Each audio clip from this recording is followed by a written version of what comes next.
আসসালামু আলাইকুম ওয়া রাহমাতুল্লাহি ওয়া বারাকাতুহু। প্রিয় ভাই বোনেরা, আলহামদুলিল্লাহ, সমস্ত প্রশংসা আল্লাহর। আজ থেকে আমরা এই চ্যানেলে আপনাদের জন্য আলিফ বা তা থেকে শুরু করে কোরআন শিক্ষা শুরু করতে চলেছি। আমি আপনাদেরকে স্বাগত জানাই ইসলামিক লাইফ গাইড অফিসিয়াল চ্যানেলে। একদম নতুনদের জন্য ইনশাআল্লাহ সহজ ভাষায় ধাপে ধাপে কোরআন শরীফ শেখানো হবে। যারা কোরআন পড়তে গিয়ে আটকে যাচ্ছেন, এখনো পর্যন্ত কোরআন জানেন না, এই ক্লাস তাদের জন্য। ক্লাসের নিয়ম বলে রাখি, ইনশাআল্লাহ এই চ্যানেলে সপ্তাহে 3 দিন ক্লাস আপলোড করা হবে। শনিবার, বৃহস্পতিবার ও বুধবারে রাত 8টার সময়। আর এই সমস্ত ক্লাস একেবারে আপনাদের জন্য ফ্রিতে ইউটিউবে থাকবে। আপনি যদি এই ক্লাস নিয়মিত করতে চান তাহলে আমাদের চ্যানেলটি সাবস্ক্রাইব করুন এবং পাশে থাকা বেল আইকনটি বাজিয়ে দিন। আর যারা সত্যি আমরা শিখতে চান তারা কমেন্টে লিখুন, ইনশাআল্লাহ আমি শিখতে চাই। আজকের পাঠ, চলুন তাহলে আজকের ক্লাস শুরু করি। আজ আমরা কি শিখবো? আজ আমরা শিখবো নোক্তার পরিচয় এবং আরবি বর্ণমালার সঠিক উচ্চারণের সাথে আরবি বর্ণমালা শিখবো ইনশাআল্লাহ। শেখার জন্য দুটো জায়গা আছে। এক হচ্ছে আমার ডান সাইডে দেখছেন নুরানি চার্ট আছে, এই চার্টের মাধ্যমে আপনাদেরকে শেখানো হবে ইনশাআল্লাহ। আর দ্বিতীয়, যেগুলো আপনারা বুঝতে পারবেন না সেগুলো এই ব্ল্যাকবোর্ডের মাধ্যমে শেখানো হবে ইনশাআল্লাহ। অবশ্যই আপনারা ভিডিওটি পুরোপুরি দেখবেন, তাহলে শিখতে পারবেন। আমি আল্লাহর কাছে আশাবাদী আপনাদের দিলকে আল্লাহ যেন কোরআন দ্বারা মনোহর করে দেন। আসুন তাহলে আমরা শুরু করি। আমরা সর্বপ্রথম শিখব নোক্তার পরিচয়। কেন নোক্তার পরিচয় আমাদের শিখতে হবে? আরবি বর্ণমালা আছে 29টি, যাকে হুরুফে তাহজি বলা হয়।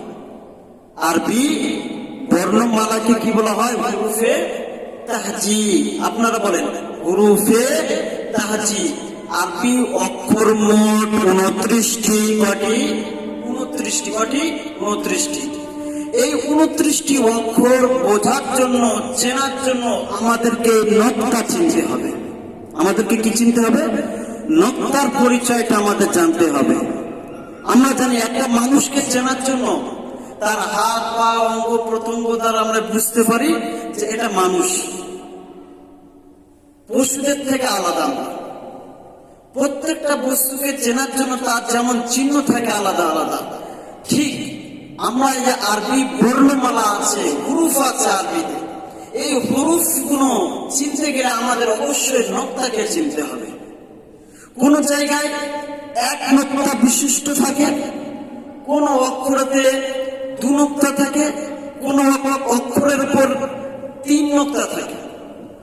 আবার কোন নোক্তা উপরে হয়, আবার কোন নোক্তা নিচেই থাকে, আবার কোন নোক্তা মাঝখানে থাকে। এটা বোঝার জন্য আমাদের এই নোক্তার পরিচয়টা আমাদের জানতে হবে। আসুন তাহলে আমার সাথে সাথে পড়বেন। আমি যাই পড়াবো তাই পড়তে থাকে, ইনশাআল্লাহ আল্লাহ তাআলা কামিয়াবি দান করবেন। আল্লাহুম্মা আমিন। শুরু করি। নোক্তার পরিচয়। কি বললাম? নোক্তার পরিচয়। দেখেন এখানে উর্দুতে লেখা আছে নোক্তে, মানে নোক্তার বহু বচন এখানে দেওয়া আছে নোক্তে। অনেকগুলো নোক্তা এখানে দেওয়া আছে। তো আমাদের এই 4টা উর্দুতে আছে। আমি বাংলায় ভেঙে আপনাদেরকে শেখাবো। আর যেটা অসুবিধা হবে সেটা ব্ল্যাকবোর্ডে আমি লিখে দেবো ইনশাআল্লাহ। আসেন বলেন এক নোক্তা। আবার বলেন এক নোক্তা, 2 নোক্তা, 2 নোক্তা, 3 নোক্তা। আবার বলেন এক নোক্তা। দেখেন লজ্জা করলে শেখা হবে না। দেখেন আমরা কর্মক্ষেত্রে যেখানে যাই না কেন আমাদের লজ্জা কাটিয়ে আমাদের কর্ম করে যেতে হয়। আজকে আমরা শিখছি, আমাদের শেখাটা ঠিক, জায়গাটা ঠিক, ওই রকম লজ্জা কাটিয়ে আমাদের শিখতে হবে। বলেন এক নকতা, আবার বলেন ভাই, এক নকতা, দুই নকতা, তিন নকতা, লাইনের নিচে এক নকতা, লাইনের উপরে দুই নকতা, লাইনের উপরে তিন নকতা, লাইনের নিচে এক নকতা, লাইনের উপরে দুই নকতা, লাইনের নিচে দুই নকতা, লাইনের উপরে এক নকতা, লাইনের উপরে তিন নকতা, লাইনের নিচে এক নকতা, লাইনের উপরে দুই নকতা, লাইনের উপরে তিন নকতা, লাইনের নিচে দুই নকতা, এক নকতা,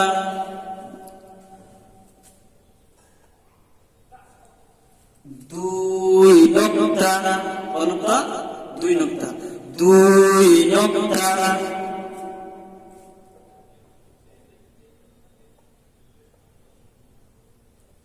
এখানে কয় নকতা হয়েছে? তিন নকতা।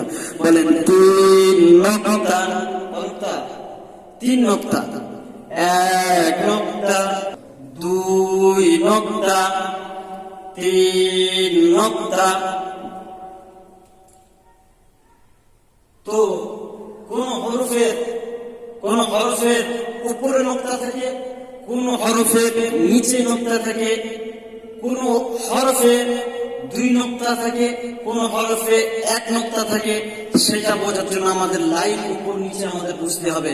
বলেন আমার সাথে, লাইনের উপরে এক নকতা, লাইনের নিচে দুই নকতা, লাইনের উপরে দুই নকতা, লাইনের নিচে এক নকতা।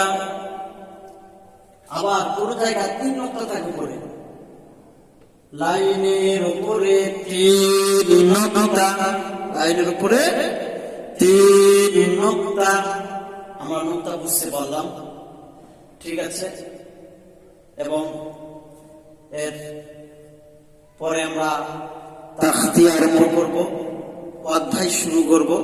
নকতার পরিচয় আমরা জানতে পারলাম এবং আমরা অধ্যায়ের দিকে যাই। পুরো একেবারে যে মেন ক্লাস আলিফ বা তা থেকে আমাদের শুরু করতে হয়, সেই জায়গায় আমরা এবার পৌঁছাবো।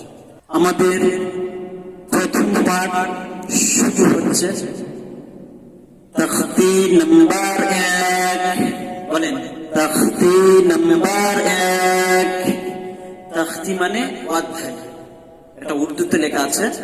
বলেন অধ্যায় নাম্বার 1, বা তাখতি বলতে পারেন বা অধ্যায় বলতে পারেন। তাখতি নাম্বার 1, সবক নাম্বার 1, মুফরাদাত, হুরুফ তাহজি, হুরুফ তাহজি। হুরুফ তাহজি বলতে আরবি বর্ণমালা, মুফরাদাত বলতে পৃথক পৃথক অক্ষরকে মুফরাদাত বলে। আলাদা আলাদা অক্ষরকে কি বলা হয়? মুফরাদাত। আরবি অক্ষর মোট 29টি। আরবি অক্ষর মোট কয়টি? 29টি। আরবি অক্ষর মোট 29টি। এর মধ্যে হতে 27টি টান হবে। বলেন এর মধ্যে হতে 27টি টান হবে। দুটি টান হবে না, দুটি টান হবে না। সে দুটো কি? আলিফ। আমরা বোর্ডে দেখি আলিফ, হামজা, আলিফ আর হামজা, কয়টি টানাম না? আলিফ আর হামজা দুটি টানাম না, আলিফ আর হামজা, হামজা হামজা, আলিফ আর হামজা। চলেন তাহলে একেবারে শুরু থেকে আরবি বর্ণমালা শুরু হচ্ছে। বলেন আলিফ, বলেন আলিফ, বা বা বা, তা তা, আলিফ। আবার বলেন আলিফ, আমার সাথে বলেন আলিফ। আলিফ পড়ার সময় হাওয়া একটু বাইরের মুখ থেকে, আলিফ। আমরা তাজবিদের কায়দা আগামী পর্বে তো দেবো ইনশাআল্লাহ। এখন আমরা পুরো অক্ষরগুলো আগে পড়ে নিই আমরা, তারপরে আমরা মাখরাজের যে উচ্চারণের জায়গাগুলো আছে সেই মাখরাজ নিয়ে আমরা আলোচনা করব পরের পর্বে। শুরু করি, বলি আলিফ, উপরের দাঁতটা এই ছোটের উপর আগে, আলিফ আলিফ আলিফ, বা, দুই ঠোঁট মিলে যাবে, বা, তা তা তা,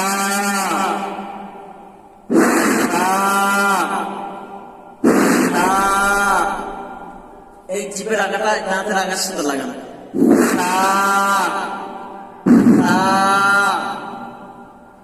জিভ একটু টান হবে এখানে, জিভ জিভ, গম্ভীর একটা মোটা আওয়াজ পাবে বাইরে হবে, জিভ, হা হা, গলার ভিতর থেকে বাইর হবে, কণ্ঠনালী নালী পুরো মাঝখান থেকে এইরকম চামড়াটা টানেন, তারপরে অনেকে মুখটা গোল করে পড়ে, একেবারে গোল হবে না, এটা মাথায় রাখতে হবে। কণ্ঠনালীর উপর ভাগ থেকে এই উচ্চারণটা হয়। কণ্ঠনালীকে 3 ভাগে ভাগ করা হয়েছে, এই খ উচ্চারণটা কণ্ঠনালীর উপর ভাগটা থেকে হবে। দাল, আমার সাথে বলে দাল, লাল, জিভের আগা এই দাঁতের আগা, জিভটা হালকা বাইর করে না, লাল, ভালো করে এই জিভটা উপরে যে দুটো প্রধান দাঁত আছে এটাকে সানায়া উলিয়া বলে আরবিতে। এই দাঁতের উপরে পুরো আগাইতে আমরা লাগাবো, লাল লাল, রা রা রা, এটা উচ্চারণের সময় অত কষ্ট লাগে না, রা, জা জা, মাসির আওয়াজ বাইরে হবে, জা চেপে ধরে, জা জা,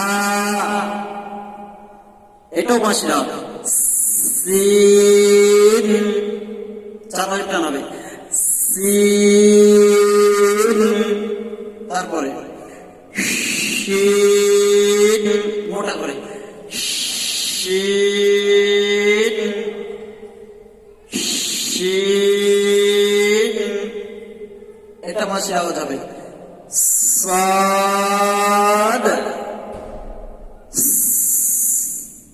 ভালো করে দেখেন, সাদ, তারপরে জদের উচ্চারণটা বাইর হবে কেমন ভাবে, এই যে জিভের একটা সাইড উপরের মাড়ির সাথে লাগান, ضاد ضاد طا طا طا, জিভের আগাটা এই উপরের দাঁতের গোড়ার সাথে, তা, তারপরে এটার উচ্চারণ হবে জিভের আগাটা দাঁতের এই পুরো আগার সাথে, উপরের দাঁতের আগার সাথে, লা লা, জিভটা বাইর হবে, দেখেন আমরা একটা সহজ পদ্ধতি আপনাদের বলে দিচ্ছি আমি, যে জিভটা হালকা বাইর করে দেন, ভিতরে রাখবেন না, একেবারে বাইর করে দেন, দেখেন উচ্চারণ ঠিকই চলে আসবে। বেদনা বেশি বাইর করে দেন একটু, পরে পরে সব ঠিক হয়ে যাবে। বলেন লা, লা, লা, আইন, চেপে আইন, গাইন, গাইন,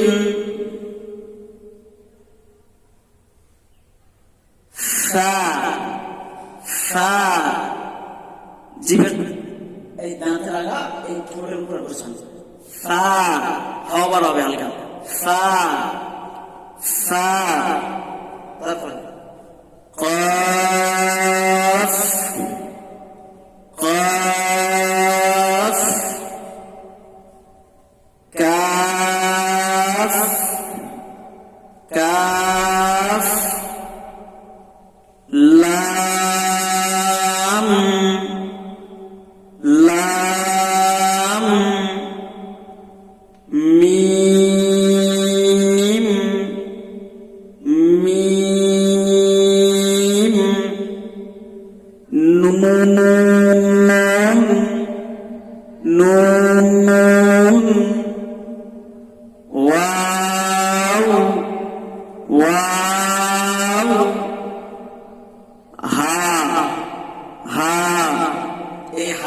এই হা উচ্চারণের সময় কোনো চাপা যাবে না, তা হালকা ভাবে বলতে হবে। গলার একেবারে কণ্ঠনালীর নিচের ভাগ থেকে উচ্চারণ হবে হা, হা, চাপা যাবে না। হামজা, কি বলবেন এটাকে? হামজা, টান হবে না। আমি দেখিয়ে দিয়েছিলাম যে এটা উচ্চারণের সময় কি হবে না, টান হবে না এই অক্ষর পড়ার সময়। হামজা, হামজা, ইয়া, ইয়া।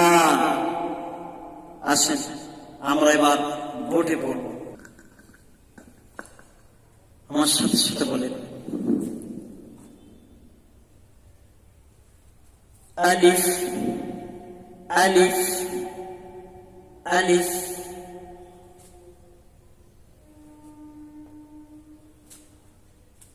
বা, বা। এই বায়ের নোক্তাটা উপরে বসিয়ে দেবো একটা কেটে।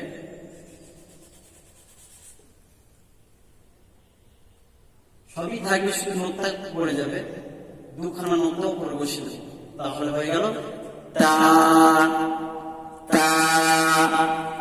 আরো একখানা নোক্তা বসিয়ে দিলাম, তাহলে হয়ে গেল সা, সা। জিভের আগাটা বাইর করে দেন, সা।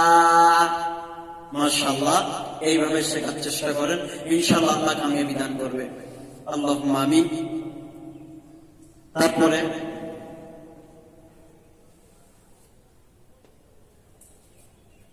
জিম, কি হলো? জিম, জিমের পেটে এক নোক্তা, কি আছে? জিমের পেটে এক নোক্তা। জিমের পেটে সবসময় কি থাকে? এক নোক্তা চেনার জন্য বলেন জিমের পেটে এক নোক্তা। হা খালি, বলেন হা, হা, হা। উপরে এক নোক্তা দিলে হয়ে যায় খ, খ, খ। জিম হা খ, জিম হা খ। আলিফ বা তা থা, আলিফ বা তা থা। জিম হা খ। এবার আসেন, তারপরে দুটো প্রায় একই দেখতে, কিন্তু নোক্তার কারণে আলাদা অক্ষর, আলাদা হারফ। বলেন দাল, দাল। উপরে এক নোক্তা দিলে হয়ে যায় দাল, দাল, দাল। এবার আসি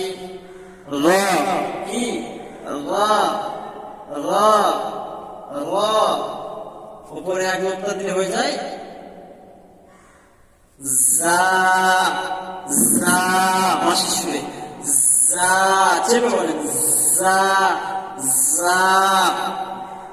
তারপরে আসে, এবার আসবে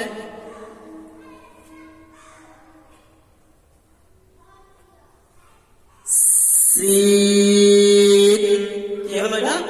সিন, সিন খালি, তারপরে শিনের উপর 3 নকতা, শিন শিন। এবার হবে কি? সাদ সাদ, সাদ খালি বদের উপর 1 নকতা, সাদ খালি বদের উপর 1 নকতা। বলেন গাদ গাদ। তারপরে বলেন তা তা তা। জিভের আগা আর উপরের দাঁতের বড়ার সাথে তা তা তা খালি জর উপর 1 নকতা। সবসময় কি হয়? খালি হয়, আর উপরে 1 নকতা দিলে হয়ে যায় লা। কি হয়ে যায়? লা লা। তারপরে আইন আইন আইন। আইনের উপর 1 নকতা দিলে হয়ে যায় গাইন গাইন গাইন। তারপরে বলেন এই অক্ষরটার নাম কি? ফা ফা ফা।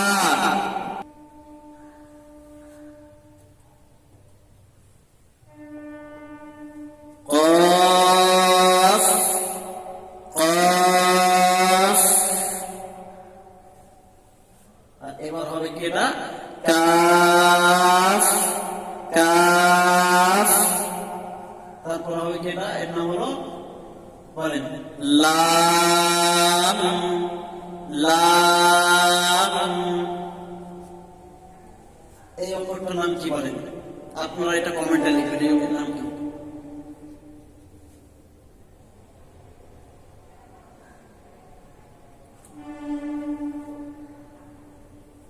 নুন নুন নুন নুন।